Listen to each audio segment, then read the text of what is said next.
ரொம்ப ஒல்லியா இருக்கவங்க வெயிட் கெயின் பண்ணுறதுக்கு ஹெல்த்தியான ஃபுட் கண்டிப்பாக எடுத்துக்கணுங்க. இன்னைக்கு நம்ம டே 16ஓட weight gain food series video தான் பார்க்க போகிறோம். வீடியோவை ஸ்கிப் பண்ணாமல் முழுமையாக பாருங்கள். இப்போ வாங்க நம்ம வீடியோக்குள்ளே போகலாம். காலையில் எழுந்ததும் லைட்டாக ஃபேஸ் மட்டும் வாஷ் பண்ணி ஃப்ரெஷ்அப் ஆகிட்டு மார்னிங் எம்டி ஸ்டொமக்கில் 1 கிளாஸ் தண்ணி கண்டிப்பாக எடுத்துக்கணும். நம்ம உடம்புல பொதுவாகவே 75% நீர்ச்சத்து இருக்குங்க. நம்ம உடம்புல இருக்கக்கூடிய உறுப்புகளை சீராக இயக்கிறதுக்கு 25% நீர்ச்சத்து கண்டிப்பாக அவசியம். தண்ணி நம்ம எடுக்கிறதுனால தண்ணி தாக்கத்தை தணிக்கிறதுக்கு இல்லைங்க, நம்ம உடம்புல இருக்கக்கூடிய பிரச்சனைகளை குணப்படுத்தும். ஒரு நாளைக்கு 4 லிட்டர் தண்ணியாவது நீங்கள் குடிக்கணுங்க.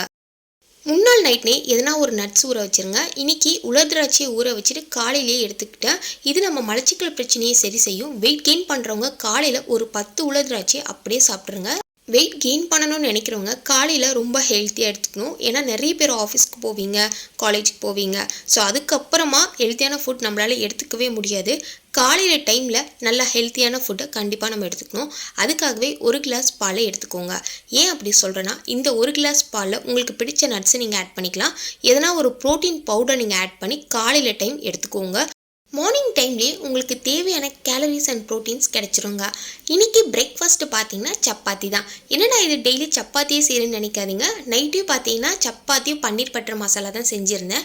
நைட்டே கொஞ்சம் மாவு மீந்துருச்சு. தம்பிக்கும் சப்பாத்தி தாங்க ரொம்ப பிடிக்கும். டெய்லி அம்மா சப்பாத்தி கொடுமா நல்லா இருக்குன்னு கேட்டுகிட்டே இருக்காரு. சரி, தம்பிக்காக தான் செய்கிறேன். சப்பாத்தி இருக்குது, ஆனால் பன்னீர் பட்டர் மசாலா காலி ஆயிடுச்சுங்க. அதுக்கு பதிலாக உருளைக்கிழங்கு மசாலா தான் செஞ்சுருக்கேன். இது நாங்கள் தோசைக்கும் தொட்டு சாப்பிடுவோம்.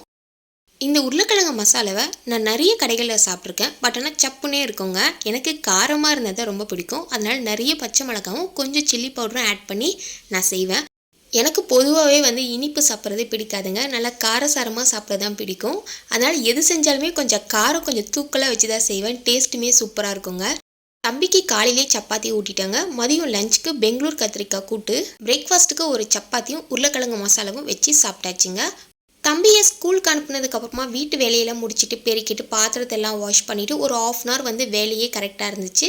அதுக்கப்புறமா கொஞ்சம் ஹெல்த்தியாக எடுத்துக்கலான்னு பீனட் பட்டர் வாங்கியிருந்தேன். சரி, ஓகே, அதை வச்சு மில்க் ஷேக் ரெடி பண்ணி குடிக்கலான்னு. நிறைய பேர் பார்த்தீங்கன்னா வெயிட் கெயின் பண்ணணும்னு நினைக்கிறவங்க ஹெல்த்தியான மில்க் ஷேக் கண்டிப்பாக நீங்கள் எடுத்துக்கணும். மார்னிங் டைமில் எதனா ஒரு ப்ரோட்டீன் ஷேக் இல்லைனா பழங்களை வச்சு எதனா ஜூஸ் போட்டாவது நீங்கள் எடுத்துக்கோங்க. இன்றைக்கி பீனட் பட்டர் மில்க் ஷேக் தாங்க. பீனட் பட்டரை ஆட் பண்ணி சில்லுன்னு பால் ஆட் பண்ணி நாட்டு சக்கரை சேர்த்து இதை நீங்கள் காலையில் எடுத்துக்கோங்க. அதாவது சாப்பிட்டு முடிச்சுட்டு ஒரு 1/2 hour கழித்து கொஞ்சம் ஹெல்த்தியாக இது நீங்கள் எடுத்துக்கோங்க. இந்த மில்க் ஷேக்கை நீங்கள் டெய்லி தொடர்ந்து சாப்பிட்டுட்டு வந்தீங்கனாலே வெயிட் ஈஸியாக ஏற்றி கொடுக்குங்க.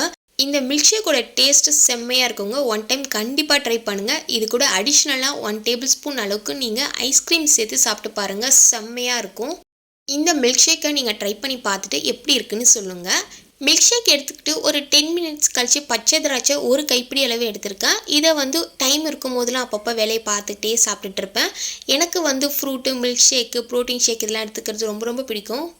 மதியம் லஞ்சுக்கு என்னதான் செய்யறதுன்னு ரொம்ப குழப்பமாக இருந்தேங்க. சரி, ஓகே, முட்டை இருக்குது, சரி கூட்டு வச்சுட்டு முட்டை ஒன்று அவிச்சு வச்சிடலான்னு பாப்பாக்கும் இதுதான் லஞ்சாக கட்டி கொடுத்துட்டேன். மார்னிங் டைம் முடிஞ்சாலும் ஒரு முட்டை சாப்பிட்ருங்க. லஞ்சுக்கு ஒரு முட்டை எடுத்துக்கோங்க. பாயில் பண்ணி மட்டும் சாப்பிடுங்க.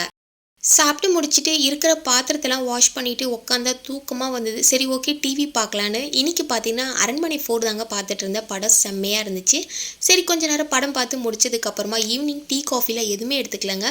இன்றைக்கி மாதுளப்பழமும் அது கூட முந்திரி பாதாமில் சேர்த்து அரைச்சி ஃபில்டர் பண்ணி எடுத்து வச்சுருக்கேன். மார்னிங் எப்போவுமே மில்க் தான் எடுத்துப்பேன். இன்றைக்கி மாதுளப்பழம் ஜூஸ் எடுத்துக்கிட்டேங்க. ஈவினிங் டைம் வெளியே போய் ரொம்ப நாள் ஆச்சு. சரி, இன்றைக்கி வா நம்ம வெளியே போய் எதனா சாப்பிடலான்னு சொல்லி கூப்பிட்டாரு. இன்றைக்கி நாங்கள் ஒரு பேக்கரிக்கு தான் வந்திருந்தோம். ஹாட் காஃபி ஒன்று குடிச்சிட்டு பப்ஸ் தான் வாங்கியிருந்தேன். அவருக்கு எப்போவுமே முட்டை பப்ஸ்னால் ரொம்ப பிடிக்கும். சரி, அதனால் அவர் வாங்கிட்டாரு. நான் பார்த்தீங்கன்னா பிரெட் ஆம்லேட் வாங்கியிருக்கேன். டேஸ்ட்டும் சூப்பராக இருந்துச்சு. அப்படியே வெளியே நல்லா சாப்பிட்டுட்டு எங்கள் அம்மா வீட்டுக்கு வந்துட்டாங்க. நைட்டு பார்த்தீங்கன்னா அம்மா முட்டை தோசை சுட்டு கொடுத்தாங்க. அம்மா வீட்டுக்கு போனாலே ஒரே ஜாலி தாங்க. நம்ம எந்த வேலையும் செய்ய வேணாம், அம்மாவே உட்கார வச்சு எல்லாத்தையும் செஞ்சு கொடுத்துருவாங்க.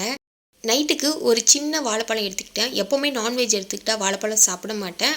அம்மா சொன்னாங்க, இது நான் கடையில் வாங்கலை, வீட்டிலே விளைஞ்ச வாழைப்பழம், சித்தி கொடுத்தாங்கன்னு சொல்லி கொடுத்தாங்க. செம்ம டேஸ்ட்டாக இருந்துச்சு. இன்றைக்கி டே 16ஓட weight gain food series video பார்த்துருப்போம். இந்த வீடியோ உங்களுக்கு யூஸ்ஃபுல்லாக இருந்துச்சுன்னா நம்ம சேனலில் சப்ஸ்கிரைப் பண்ணிடுங்க. உங்கள் ஃப்ரெண்ட்ஸ் அண்ட் ஃபேமிலிக்கு ஷேர் பண்ணுங்கள். Thank you so much.